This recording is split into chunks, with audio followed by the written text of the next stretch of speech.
we have now reached the point where people in Gaza are dropping dead from starvation. This situation has been building for a long time, and the United States and other Western countries have done basically nothing to stop it. As mass starvation sets in Gaza, and the number of people who are dying directly from malnutrition begins to increase over the next few days and possibly even weeks, it is worthwhile to briefly review how we got to this point.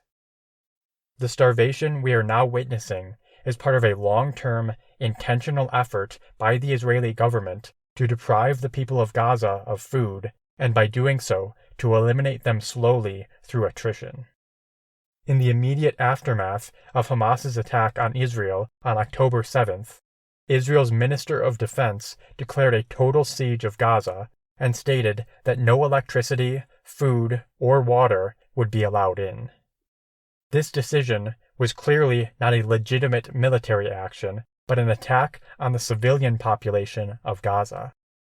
Depriving 2 million people of food has nothing to do with a military offensive against Hamas.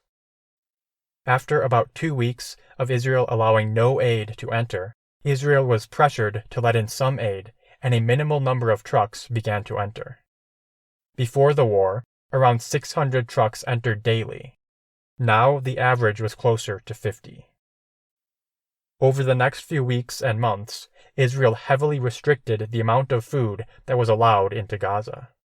During the temporary ceasefire at the end of November, they allowed more aid to enter, but then immediately restricted this once the ceasefire ended.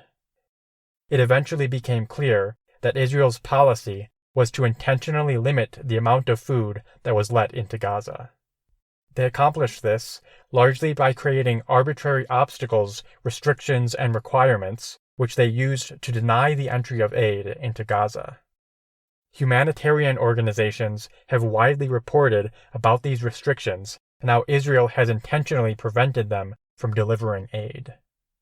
In January 2024, 2 U.S. senators went to observe one of the border crossings and reported how the process was arbitrary and restrictive and was hindering the supply of humanitarian aid. They noted that there were hundreds of trucks waiting in line at the crossing to deliver aid. Most border crossings into Gaza remained closed by Israel, and those that were open were heavily limited in the amount of aid that they let through. Satellite imagery in February showed that as many as 2,000 trucks were waiting to enter at one crossing. On top of intentionally restricting aid at crossings, Israel also engaged in a number of attacks on food distribution within Gaza. There were numerous instances of Israeli soldiers firing on aid trucks. In February, Israeli soldiers opened fire at Gazans who were trying to collect food and killed over 100 people. In April, 3 cars from the World Central Kitchen were struck by an Israeli drone, one after another. 7 aid workers were killed as a result. This precise attack was carried out even though the convoy had coordinated with Israel on its route and schedule. As Israel continued to intentionally restrict the entry of food into Gaza, the U.S. in May began the construction of a pier to bring in aid. This attempt to get around Israel's restrictions ended in failure. Hardly any aid was brought in through the pier before it was dismantled. Over these first few months, Gazans began to face severe levels of hunger. Malnutrition became widespread. This, unfortunately, was just the beginning. The number of aid trucks allowed to enter Gaza was gradually restricted further throughout the summer months of 2024.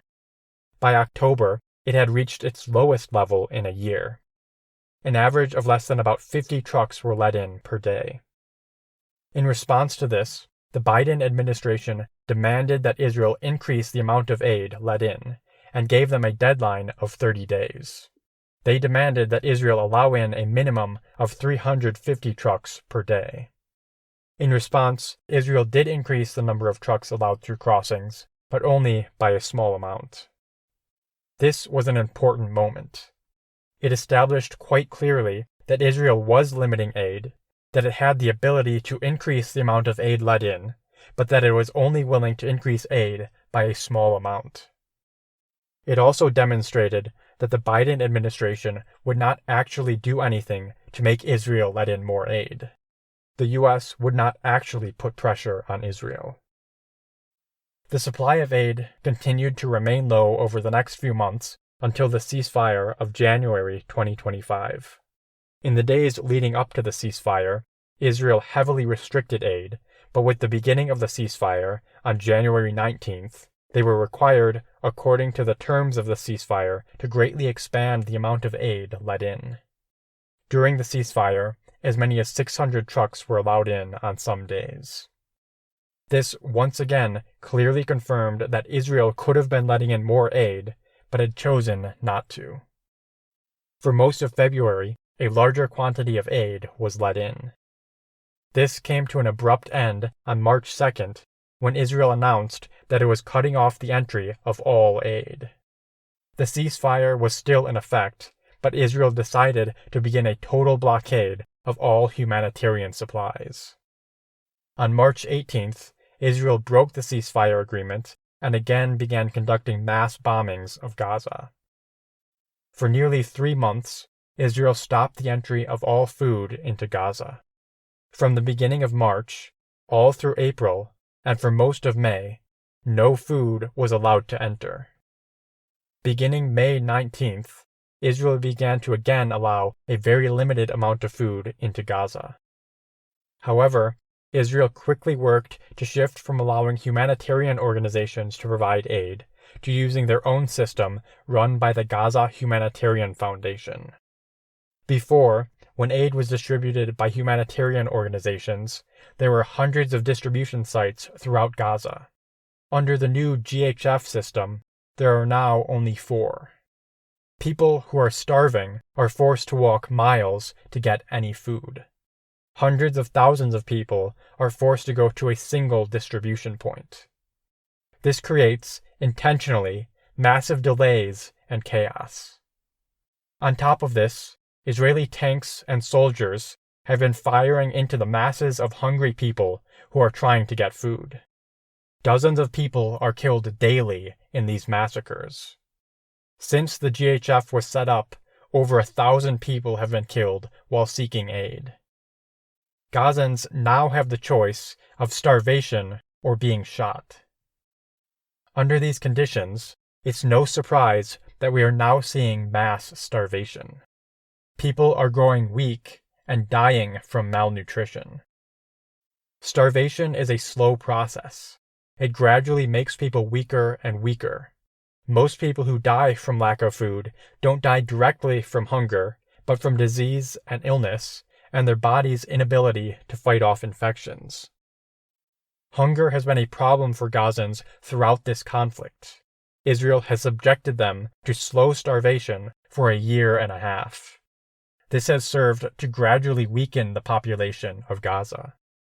Israel has allowed some aid in to prevent a full-blown crisis up to this point, which has allowed them to continue their policy of gradual starvation and has also served to gradually desensitize the world to the starvation of the people of Gaza. Now, Israel is accelerating its campaign of starvation. The nearly 3 months of no food being allowed in has been followed by daily massacres of hungry people as they try to get food at the few locations where food is still available. We will never know how many hundreds or thousands of additional deaths there were in Gaza over the first year and a half from disease and illness that were indirect deaths from Israel's intentionally imposed malnutrition. Now, though, people and children are dying directly from starvation, and the numbers appear to be increasing daily.